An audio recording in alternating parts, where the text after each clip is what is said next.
So we'll discuss this morning, the Megillah tells us, U'misholach manos ish l'reyehu u'matanos le'avyonim. Two of the mitzvahs of Purim Day, one is to send sholach manos, and the minimum obligation is one person, two items, minimum obligation, most exceed that. And as well, umatanos le'avyonim, two poor people, you give enough for a suda, enough for a meal. Whether it's, I said, Howie T's meal for a couple of dollars or a $3.98 meal for a couple of $100, I'll leave that to you. But those are the two different mitzvahs of the day. There are more, those are just two of them that we'll focus on. So, and we'll focus specifically on misholach manos. What is the nature of the mitzvah u'misholach manos ish l'reyehu? Why? It's a unique mitzvah. That since when do we send food to people who already have food and have enough food? What is it all about that we send gifts to people? So, there's two schools of thought. One is from the Tue May. He's a classical posek the Ramah brings down all the time in Shulchan Aruch. And then it's hard to say it's a machlokes, but this Rav Al-Kabaz, who's famous from the Friday Night Live service, L'chol Dodi, he was one of the Kabbalists in Svat. So he's quoted in his sefer, another school of thought. So it's hard to say it's a dispute, but two different aspects perhaps of sholach manos, as we'll see. So the Tue May says the purpose of misholach manos is because we have a third mitzvah on the day. It's called Sudas Purim. It's called eating the meal on Purim. And to ensure that everyone has enough food to eat the meal, so we have sholach manos. And that's why he points out, the Chasim Sofer points out, even misholach manos is really basically for the poor. But it's one of the many ways on this day our rabbis go out of the way not to embarrass the poor. And that's why if everyone's giving gifts, then they're not embarrassed. And therefore, you should give the bigger gift of food. The people who need it most, you should give them food. And according to the Magen, specifically food that could be used for the suda, like chopped liver, chicken soup, cold cuts, or whatever you're giving. Things that could be eaten after the suda, some poskim recommend. And that's the concept of matanos, and that's the concept of getting dressed up on Purim, that people are all dressed up wearing masks and clown outfits, so no one knows who they are, so when they knock on your door and ask for money, they're not embarrassed. Because Purim is unique in the sense that there's no FBI report, no CIA. Whoever sticks out their hand on Purim, then you have to give them. So again, not to embarrass the poor, so the minhag develops of people getting dressed up, so no one knows who anyone is, so you don't have to feel embarrassed about taking a handout, so you have money, you have food for the Sudas Purim. If a poor person has to choose, they have nothing, and they have to choose between doing the mitzvah of having the Suda or taking the sholach manos that somebody gave to them and giving it to somebody else to get the mitzvah of giving sholach manos. Right, I'd say, based on what we're saying now, I'd say the Suda is the more important, since if you assume the whole purpose of the sholach manos, but the answer is, hopefully they're not having the Suda alone. So by the mere fact that you invite someone else to your Suda, that's the best sholach manos you can do. In fact, my friend used to do, he's one of the Rosh Yeshivas in YU now, but I stayed in yeshiva for Purim, so Purim morning, we went to the YU cafeteria, and we bought each other breakfast. And that's how we fulfilled our mitzvah. We got everything in sholach manos, the Suda, so you cover all, and that's what the Gemara in Megillah, that there were two very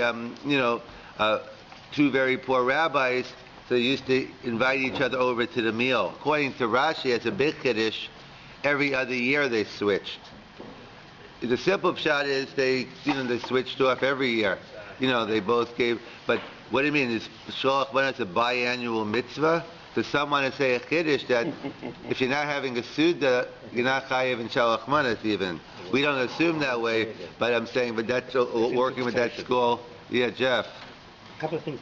Firstly, I seem to have heard other reasons why people disguise themselves. Yeah. You said one. I'm not saying anything, but I presume there are a number of Yeah, explanations. the nafachu, that the whole reversal on Purim. And things being hidden, like Esther. Yeah, Hester, Purim, right, a bunch of different reasons given. Okay. Right. And I seem to have heard about the custom that when you give shalach manos, it's supposed to be food items with two types of brachas. Is there such a custom? Well, a rule? we'll get to that in a second. Okay. We'll get to food. Does it have to be food? We'll get to it in a minute. Okay, yes. So that, according to the Tue May, it would seem yes. However, there's the Manos Halevi's opinion, who's quoted, is what's the purpose of Mishalach Manos? That Haman says in the Haggadah, in the Megillah, see, Shloshim Yom, 30 days before Pesach, you have to start learning Hilchas Pesach. So I had to throw in some Pesach today. But so Haman said to Achashverosh that Yeshno Am Echad, let's kill the Jews. Set up the decree Lahashme Laharu. It's called Yehudim. And Achashverosh said, "You kidding me? I'm not starting with the God. Look what happened to the other king." So Haman said, "You don't have to worry. Yeshnu Am Echad Mafuzar Mafur." In other words, the Jews are fighting among each other. There's no Achdus. And God, the God of Israel hates when the Jews are fighting among one another. He said, "You're right. Okay, let's go for it." So it's a midrash. Yeah, it's a midrash, Gemara, Megillah. It's based on the pasuk, and then the Gemara elaborates on it. So we see the Manos Levi says the purpose of Shalach Manos is laharba shalom b'Yisrael, that you're supposed to reinforce your old relationship, but those who you might have a little run-in with, especially those people, try to get back the relationship. But it's basically to be marbe shalom b'Yisrael is to make peace and unity in Klal Yisrael. And in fact, that's what so what's the practical difference between the two schools of thought? What's the difference? Either way, we have to do Mishalach Manos today. What's the difference if I say like the Trumas Hadesh and the purpose is for Suda, or if I say the purpose is for Shalom? Either way, you have to do Shalach Manos. So the very interesting Ramah. The Ramah writes in Shulchan Aruch, what about the following case? Again, for most of us, this probably wouldn't be a nafka mina because we give so many. But assuming you're only giving one, you're giving the minimum, you're only giving one Mishalach Manos.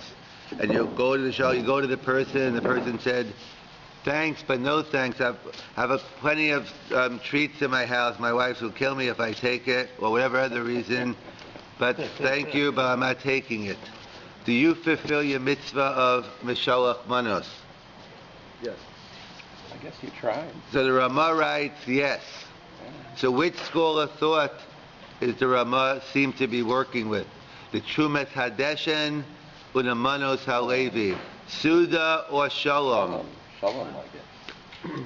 Correct. So if the purpose of Mishalach Manos is for the Suda, you can't eat a thank you. But if the purpose of Shalach Manos is to be Marbe Shalom, you try to make peace with one another, you did. In fact, as the Binyan Sinyan says, yes, what about by Matanas Lavionim? You offer the ani money or food and he doesn't take it. Are you Yotze? What's the rule for tzedakah generally? If you give a guy coin, he throws it back at you because it's too little, Right, so the lachish is not Yotze. No, okay. So the lachish, so why is it? He asks, why by Shalach Manos you Yotze with Mechila, even if the person doesn't accept it? But Matanas Lavionim, unless the person accepts it, it's a no-go.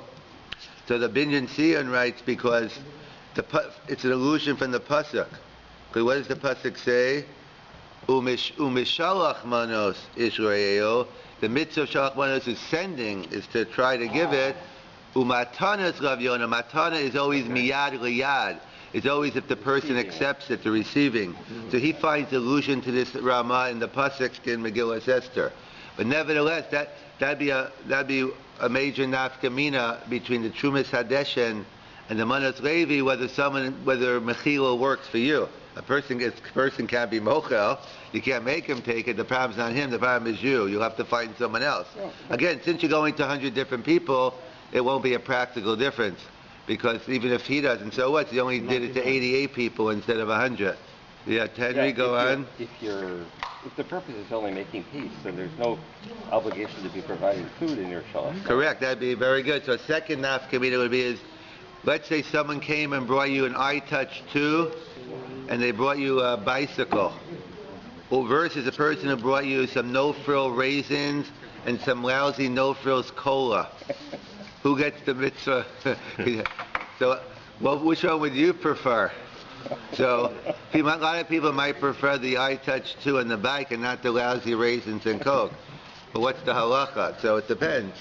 If, according to the Tue May Sadeshin, the iTouch 2 and the bike won't help you because you can't eat them. Because the purpose is for Suda, so if you can't eat, but according to the Manos Levi, if you're trying to make shalom, in fact, they say the Manos HaLevi gave his wife a sefer. First, I think they say he gave a sefer under, I'm not recommending, I think he gave it under the chuppah, but I think he gave out a sefer for Shalach Manas on Purim because he realized that people love Torah and the purpose was shalom. But halacha l'maisa,